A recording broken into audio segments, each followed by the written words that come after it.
From JBS Studios in Greater New York, this is the JBS News Update with Teisha Bader.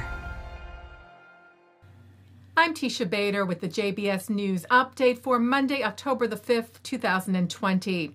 A Palestinian man tried to stab an Israeli border police officer today near the West Bank city of Hebron. The police said the man approached the officer who was suspicious of him and ordered him to stop, but he continued in the officer's direction, ignoring the calls.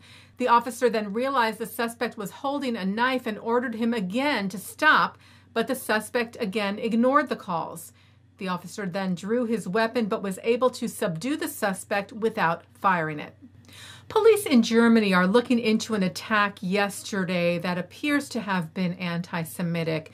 It took place outside the Thwarted synagogue in Hamburg, where a 29-year-old man dressed in military garb assaulted a 19-year-old Jewish student. The student, who was wearing a kippah, was hit over the head with a shovel several times on his way into the synagogue for the Jewish holiday of Sukkot.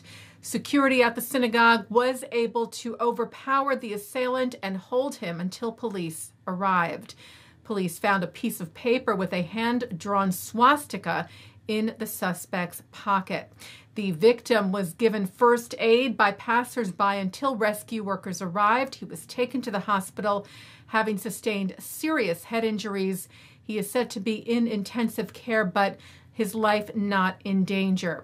German authorities said the current assessment of the situation suggests that this is an anti-Semitic motivated attack, treating the case, they said, as an attempted murder with grievous bodily harm. A spokesman for Chancellor Angela Merkel said the German government is shocked at this repulsive attack. Stefan Seibert told reporters, "We condemn this attack in the sharpest possible way." Germany's Foreign Minister Heiko Maas tweeted, "This is not an isolated case. This disgusting anti-Semitism, and we must all oppose it."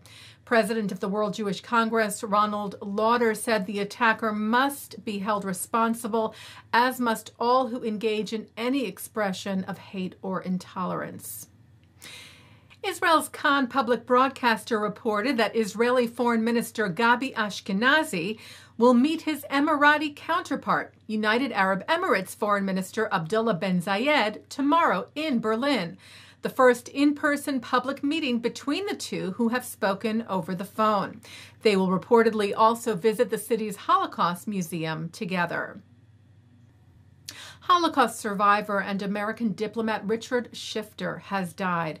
Shifter served as Assistant Secretary of State for Human Rights and Humanitarian Affairs under Presidents Ronald Reagan and George W. Bush. He was the American representative to the United Nations Commission on Human Rights and deputy representative to the UN Security Council. Shifter later led the American Jewish International Relations Institute and the Center for Democracy and Reconciliation in Southeastern Europe.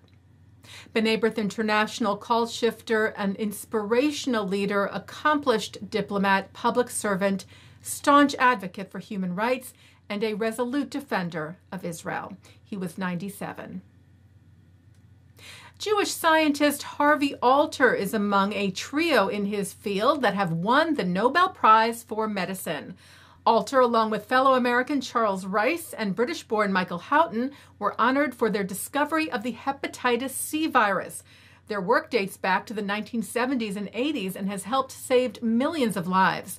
The committee said thanks to their discovery, highly sensitive blood tests for the virus are now available, and these have essentially eliminated post-transfusion hepatitis in many parts of the world, greatly improving global health. Adding that for the first time in history, the disease can now be cured, raising hopes of eradicating hepatitis C virus from the world population.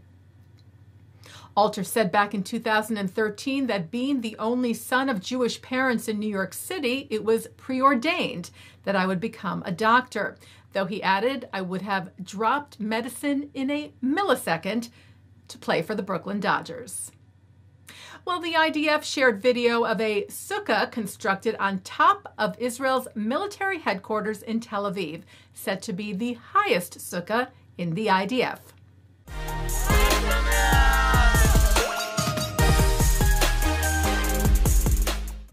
Taking a look now at our programming for tonight on JBS for Monday, October the 5th. At 7 o'clock, it's The Wisdom of Dr. Ruth. At 7:30, Israeli director Anat Goren talks about her 4-part TV series chronicling the story of Israeli military hero General Moshe Dayan on Eric Goldman's Jewish Cinematheque.